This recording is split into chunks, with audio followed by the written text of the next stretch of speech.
Welcome guys on study jam. तो इस video के अंदर हम देखेंगे प्राइमरी की और फॉरेन की टेबल्स के अंदर किस तरह से काम करती हैं। फॉर एग्जांपल हमारा एक यूज़र है, वो कोई एक चीज़ ऑनलाइन परचेज करता है।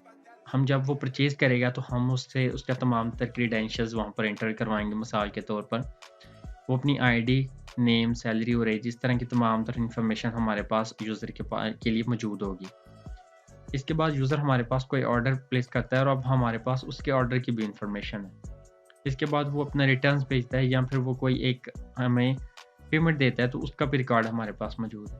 अब ये अगर तमाम तर जितना भी रिकॉर्ड अगर हम एक ही टेबल के अंदर रखें तो वो बहुत लेंथी टेबल बन जाएगा। अब इसके तरह से इन टेबल्स को हम डिवाइड करते चले जाएंगे और हर एक चीज़ का अलग रिकॉर्ड रखेंगे। यहाँ पर यही काम किया गया है।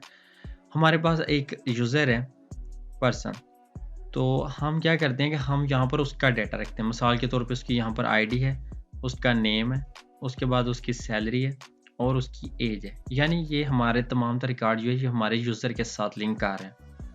लेकिन इसके बाद एक नीचे टेबल है और इसके बाद जो नीचे वाला टेबल है ये कुछ हमें और चीज़ बता रहा है। इसमें क्या हो रहा है, यहाँ पर हमारे पास ऑर्डर है, यानी उस यूज़र ने ऑर्डर क्या किया है। तो यहाँ पे हमारे पास ऑर्डर आईडी है, उसकी प्राइस है कि उसने किस प्राइस पर ऑर्डर दिया है और आइटम का नेम बता दिया। तो अब इस यूज़र को हम आइडेंटिफाई कर सकते हैं कि इसकी हिस्ट्री क्या है।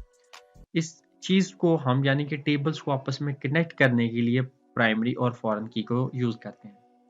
अब मैंने आपको पीडीएफ की बजाय डायरेक्ट एसक्यूएल के ऊपर क्यों लेकर आया हूँ, ये इसी वजह से कि ताकि आपको यहाँ पर सही तरह से समझ आए। अब इसको बनाने के लिए या इन टेबल्स को आपस में प्राइमरी और फॉरेन की को यूज़ करते हुए कनेक्ट किस तरह से कर सकते हैं, तो वो देखते हैं। हमने सबसे पहले तो इनकी आईडीज़ को रखना होता है, ठीक है। मोस्टली हमारी आईडी है जो वो ही हम प्राइमरी की रखते हैं।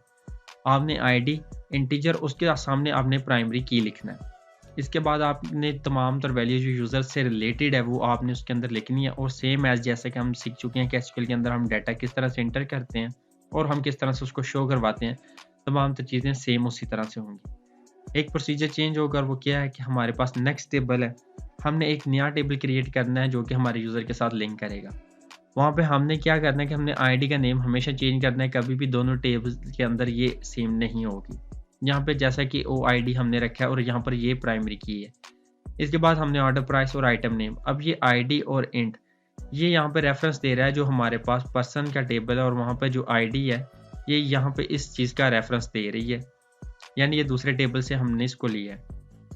इसके बाद आपने लिखना है फॉरेन की और यहाँ पर आईडी, यानी ये वाली आईडी यहाँ पर लिखनी है कि ये हमारे पास फॉरेन की, यानी ये दूसरे टेबल से हमने आईडी उठाई है।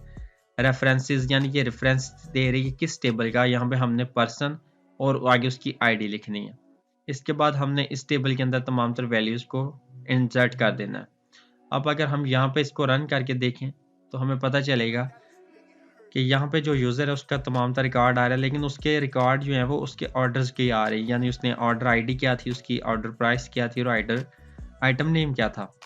यहाँ पे उस यूज़र की हमें आईडी पता चल रही है, लेकिन हम चाहते हैं कि हम उसका तमाम तर क्रेडेंशियल्स भी एक साथ देख लें। तो अगर दोनों को हम यहाँ पे रन करके देखें तो आपको पता चलेगा एक आईडी है उसकी, नेक्स्ट उसका नेम है, इसके बाद सैलरी है, एज है और नेक्स्ट उसका जो ऑर्डर है यानी उसने कौन सा ऑर्डर प्लेस किया था उसके मुतालिक हमें यहाँ पे पता चल रहा है। तो बेसिकली इस तरह से हमारी प्राइमरी और फॉरेन की काम करती है और मैं उम्मीद करता हूँ कि आपको इसकी सही तरह से समझ आ गई होगी। लेकिन अगर फिर भी आपको कोई समझ नहीं आई या आपको कोई डिफ़िकल्टी भी आप फेस करते हैं तो आप कमेंट के अंदर मुझसे पूछ सकते हैं। मैं आपको ज़रूर हेल्प करने की कोशिश करूँगा। थैंक यू, मिलते हैं आपको नेक्स्ट वीडियो में।